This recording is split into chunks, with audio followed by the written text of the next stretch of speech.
News alert. Donald Trump says he expects to be indicted again by special counsel Jack Smith.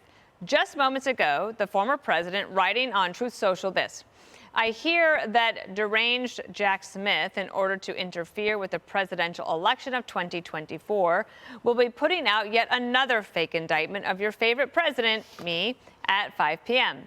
Why didn't they do this 2.5 years ago? Why did they wait so long? Because they wanted to put it right in the middle of my campaign. Prosecutorial misconduct, unquote.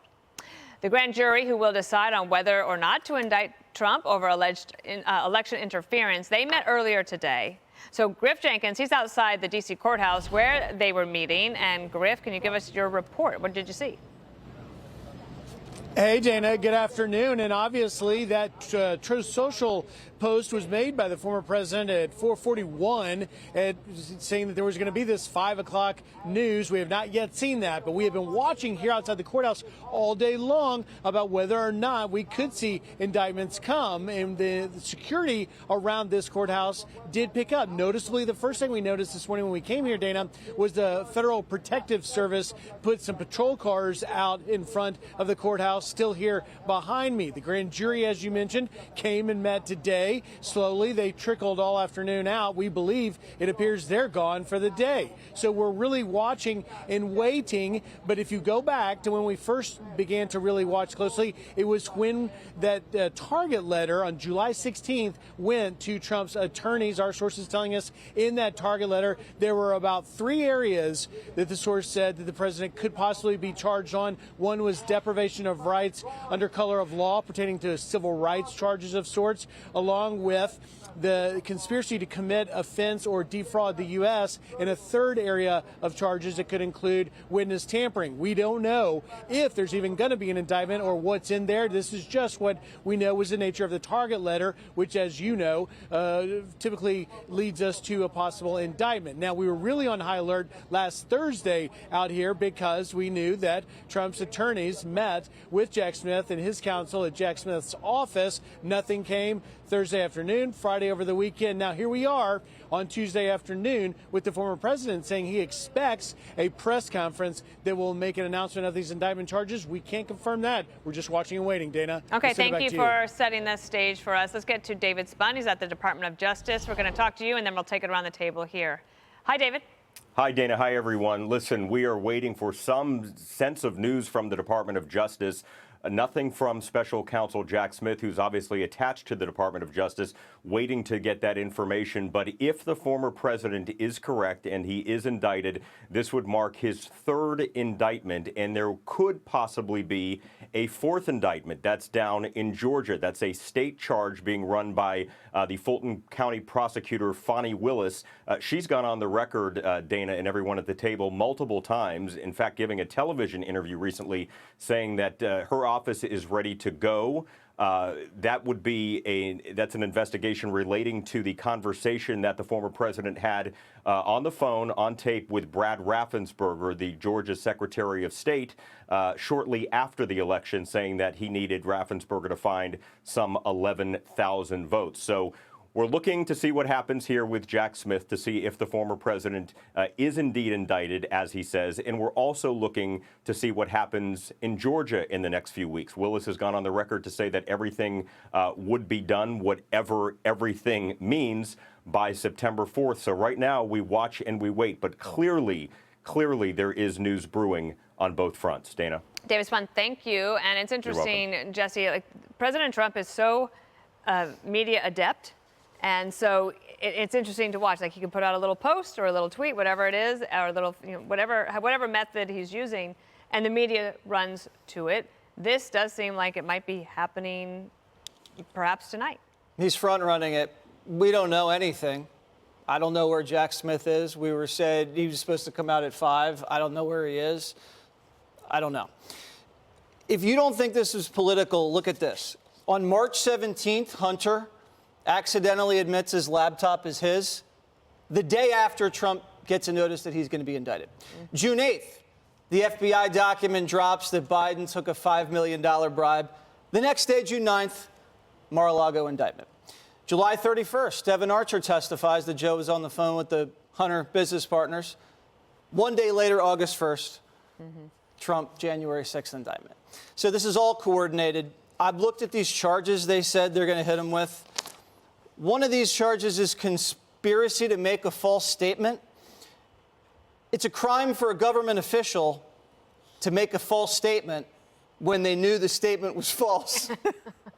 I mean, everyone in the government lies. I don't know how you can charge that. Obstruction of an official proceeding. Remember the January 6th situation, they delayed the certification for a couple hours. So that means when Code Pink disrupts a hearing, you could get hit with obstructing an official proceeding, okay?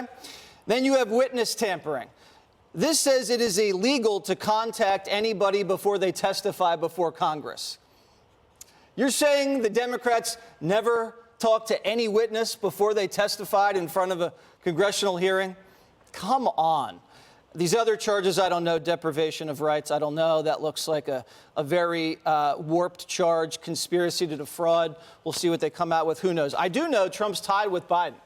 New York Times poll out, they're both tied. How are you trying to throw your opponent in prison and you still don't have a lead?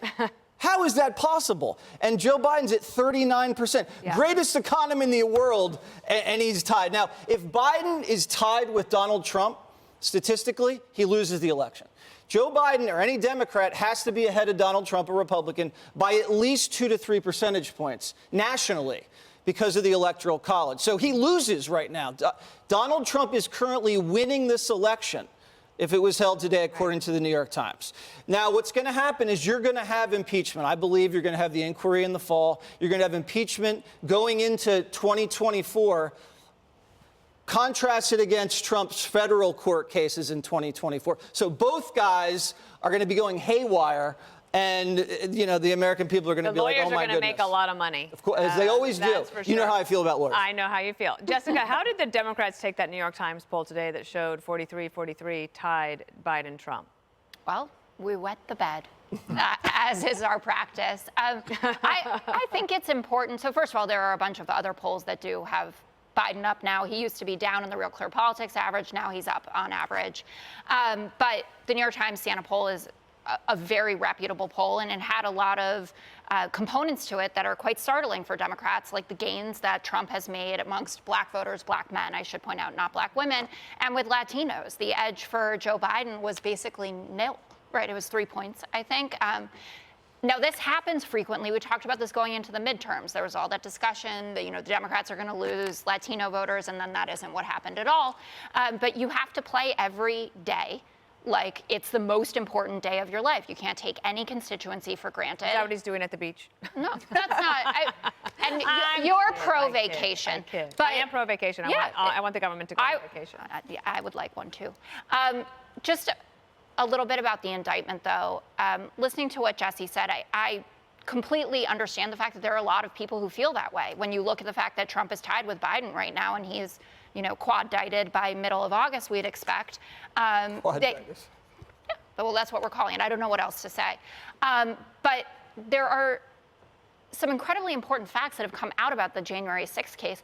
Steve Bannon is on tape talking before the election about how they're going to act as if Trump won it before he even knows what's going to happen. You have Peter Navarro, who goes on TV bragging about this. He even wrote a book about how Steve Bannon has orchestrated the whole thing, and it's like a football team, and that he's the quarterback. I think they were the Green Bay Packers. I guess maybe he's from there.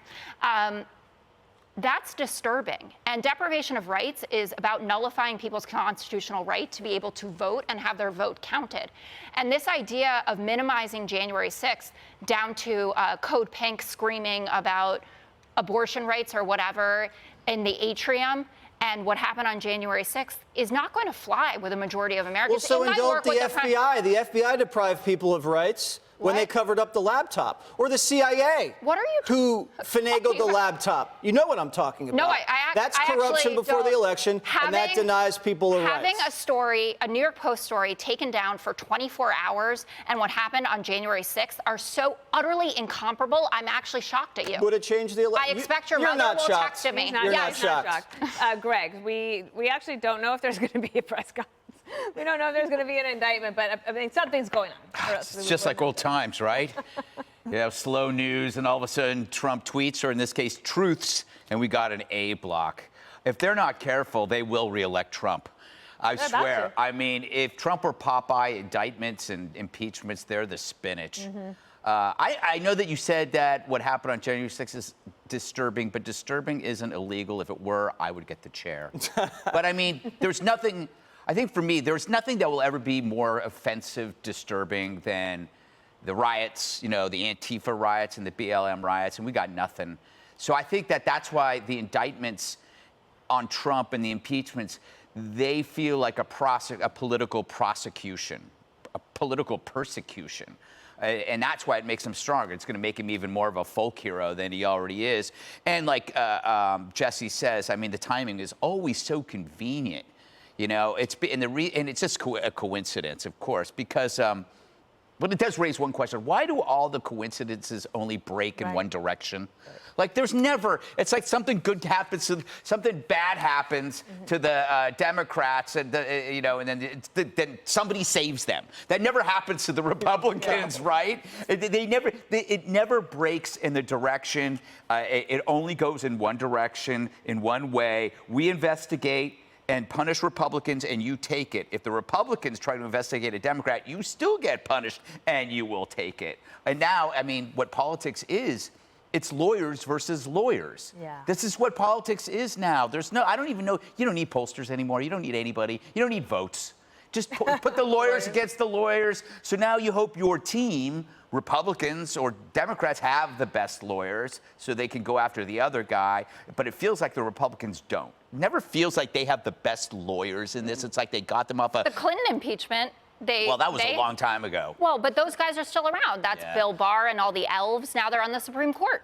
That's where they went. That's why the Republicans don't have any good lawyers. They're all in the Supreme Court. And then they overturned Roe. They feel like, that was you're right. That was a great day. That was a great day for all of us. And unborn children, Jessica. Katie, the one thing that this does is it does keep the indictments. So even with the coincidences, which are really interesting, and I'm glad you pointed that out, because I often believe that the government gets credit for being creative or being really good and competent at what they do, and that usually it's just a coincidence. But those three right in a row, that is pretty telling. Yeah. But the other thing is, you don't have many people who are neutral on Trump or Biden, right? They are now in the New York Times is saying, okay, it's 43-43, and you got this small little bit of independents who are persuadable on either side. But the other thing this does is make sure that the thing that people care the most about, which is their pocketbook, and their being nickeled and dimed to death by all of these little regulations and the taxes, and they're just feeling like they're suppressed economically. They don't believe that Bidenomics is working for them, but we aren't really talking about any sort of economic plan. Ron DeSantis put one out yesterday. It was like a 10-point plan. It was like poof into the ether. Well, that's why the media loves this, though, because it keeps Trump in the news with the indictments, and it allows Biden to be at the beach while his team touts Bidenomics on Twitter and acts like that's working. If you look at the year ahead in the election, it is election interference. I mean, this is going to change the election. This will be an election that we've never seen before. There's talk about Donald Trump being pulled off the campaign trail because he's going to have to be fighting one of these many indictments in court. And it looks pretty fishy and smells when the President of the United States has a Department of Justice that continues to indict President Joe Biden's top political opponent on these charges. And look, there's a big difference between a grand jury returning an indictment. It doesn't have to be unanimous, and the prosecutors and at DOJ having to come back and prove these cases beyond a reasonable doubt. The reason there's so much skepticism about these indictments is because the Justice Department does not have a good track record when it comes to going after Donald Trump, whether it was the special counsel, the Russia collusion, I mean, for years on end. And when it comes to the American people looking at this and President Trump becoming more popular in the GOP primary, but just normal people, the majority actually think that the federal government is far too powerful. Yep. And if you can't get something to stick and you continue to run someone like Trump through the ringer without actually having anything, people lose faith in their institutions. And this does not do anything to give that and then back the Democrats to the cry FBI or DOJ. about the lack of trust in institutions. And the death of norms as well. Hi, everyone. I'm Brian Kilmeade. I want you to do me a favor. I want you to click to subscribe to the Fox News YouTube page. This is the only way that I know for sure that you're not going to miss any great commentary, any great news bites, any great interviews coming your way on Fox. You can get it all here on YouTube. So subscribe right now.